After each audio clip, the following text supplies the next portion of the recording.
What's up, everyone? Welcome back to the Weintek USA YouTube channel, and happy holidays. Today, we're going to bring you the top 10 questions from CODESYS, and it's going to be part of our CODESYS series, where we're going to bring you 12 videos every day until Christmas. I think we should call it Weintek-mas. Yeah, that's a better word for it, actually. Let's call it Weintek-mas, and yeah, let's get started. Sounds great. Sounds good. So the first question that we got from our forum is, how do I put CODESYS on my HMI? So that's a great question. To put CODESYS on your HMI, well, it kind of varies by HMI firmware. So you want to reach out to sales@weintechusa.com just to confirm the activation process for your specific HMI.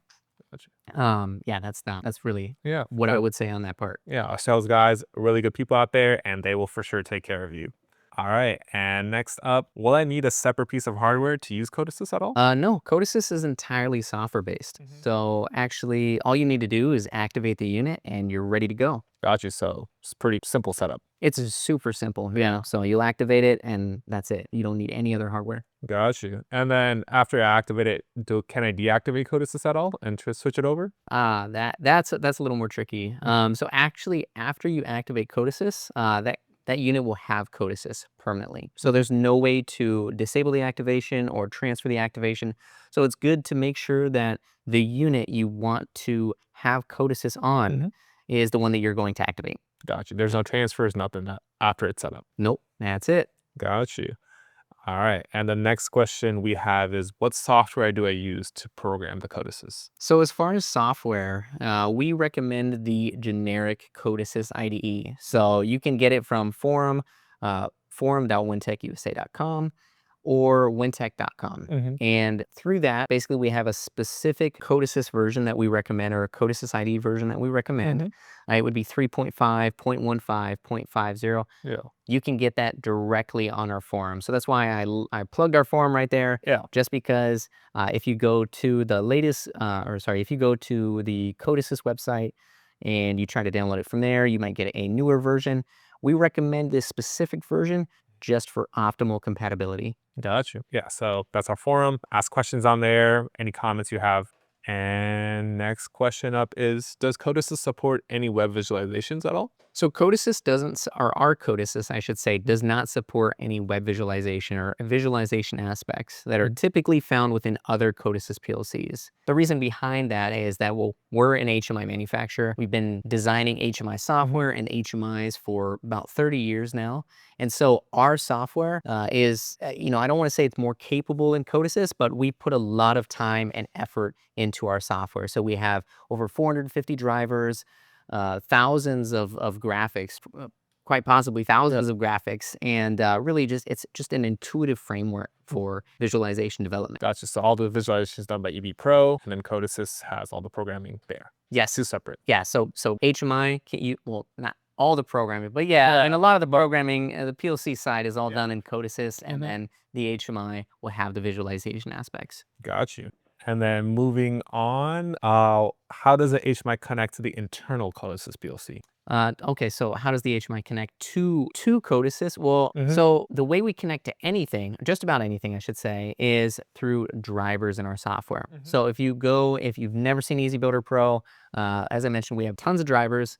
What you'll do is you'll open up EasyBuilder Pro. We have a little software menu called the System Parameters, and in there you'll add a new driver. And this specific driver that you'll need for our built-in CODESYS is called Weintek Built-in CODESYS. There's no need to really configure anything other than if you have like a username and password for your PLC, and then import your tags, and that's it. That's all you have to do as far as setting up communications on the HMI side. After that, you can start kind of creating your visualization aspects. So you just need to set up the driver, and that's pretty much it. Just set up the driver. That's it. Gotcha. Sounds good. And then next question up is, can CODESYS connect to a third-party device? Yes, you can use the Modbus TCP, Ethernet IP, EtherCAT, CAN Manager, or Profinet drivers within CODESYS to communicate with any third-party device of your choosing, as long as it supports those protocols. So it's pretty easy. Yeah. So as long as you have one of those, then you should be able to connect no problems. Yeah, as long and I think those protocols are supported on most devices, so I wouldn't foresee any issues communicating with a majority of IO or other brands out there. Gotcha. Sounds good. And then next one. So we talked a lot about CODESYS being a PLC, but can this replace any traditional PLC that we have? Any traditional PLC, so it's a difficult question to answer because the application size varies widely, and the specifics of each application can kind of change. I guess it could change my answer, I could say. But in general, unless you have a very large application, and let's put into like perspective like what a large application is. Like maybe let's say if you have currently a traditional PLC and it's controlling hundreds of devices. That's a really large application. So you're controlling maybe a whole factory or something with one traditional PLC, a big block PLC. In that case, maybe continue using a high performance PLC to control your whole factory. However, if you're going to control a single machine, or if you're going to control 5 machines or 20 machines, then you can definitely consider our CODESYS as a solution for those kinds of applications. So small to medium size is where we best fit for our CODESYS. Gotcha. So that size is the main attribute that you need to kind of look at if I want to use this as the main PLC or need to buy one more. Absolutely. And it's a perspective thing. So you kind of have to weigh your options, but I think that, small to medium size. Got you. And then next up, I know you touched on this a little bit. Can you explain more about how IO gets implemented within a CODESYS project? So yeah, that's a great question. When we're talking about IO, if you look in our HMI and let's say you flip it over, you'll notice there's no digital inputs, digital outputs. There's not any relays, so we don't actually have any built-in IO on the HMI. So what we do in our solution is we support a wide variety of third-party IO or even our own IO. So we do have a remote IO line. And this is what we would use, I would say, is you would choose a remote IO line that you're comfortable with, maybe something you've worked with, or our IO line just because of, I mean, obviously we built it just for this case, so it's a good choice.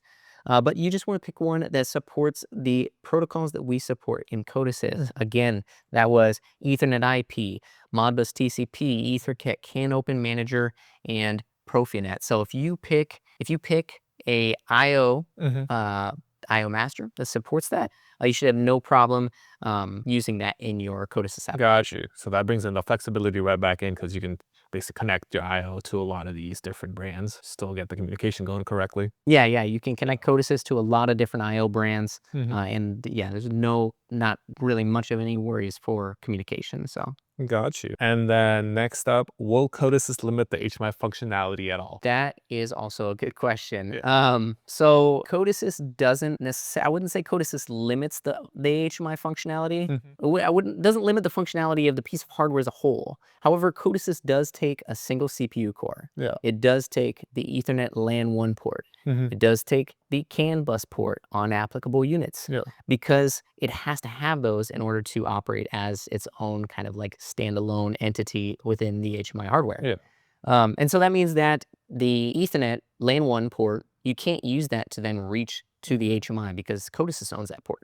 So CODESYS can reach out of that port, I guess you could say, to control IO, like remote IO, or to control other devices. However, there is one more aspect that I guess you could consider a limitation. Within EasyBuilder Pro, we have a feature called the PLC web browser. The PLC web browser allows you to view other web visualizations or web servers, so like a PLC web server. If you activate CODESYS on a unit, you actually can't use that PLC web browser in EasyBuilder Pro anymore.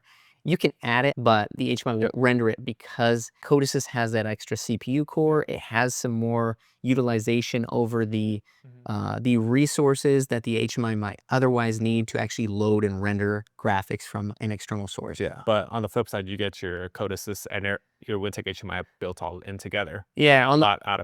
Exactly. Yeah. On the flip side, I mean, you have a PLC HMI combo. So something you otherwise didn't have before, you now have just this, it's basically an all-in-one control solution. So, I mean, you have the appeals to web browser, all-in-one control solution. You get a lot. What are you gonna pick? Yeah, for sure. All right, and then let me see if we have anything else. But that looks like the top 10 most common CODESYS questions. Thank you guys for joining us on the first day of Weintek-mas. And yeah, if you have any additional questions, please leave them in the comments section below. Thank you so much for watching, and we'll see you in the next one. jingle bells, jingle.